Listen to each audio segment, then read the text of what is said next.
తల్లి రుణం నువ్వు తీర్చుకోవడం నీకు సాధ్యం కాదు. ఎందుకనంటే మనం అమ్మ కడుపులోంచి వచ్చినప్పుడు నాభీబంధం తెగిపోతుంది, అంటే బొడ్డు కోసేస్తారు, కానీ హృదయ బంధం మిగిలిపోతుంది.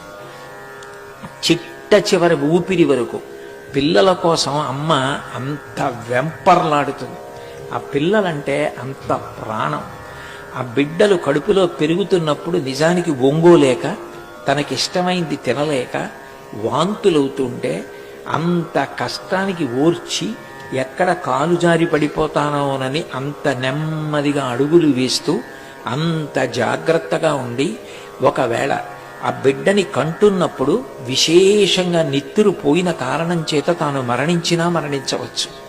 తాను మరణిస్తానని తెలిసినా కూడా తన బిడ్డకి జన్మనివ్వడం కోసం మృత్యువుకి కూడా సిద్ధపడే ఏకైక వ్యక్తి ఈ ప్రపంచంలో ఎవరైనా ఉంటే అమ్మ ఒక్కతే.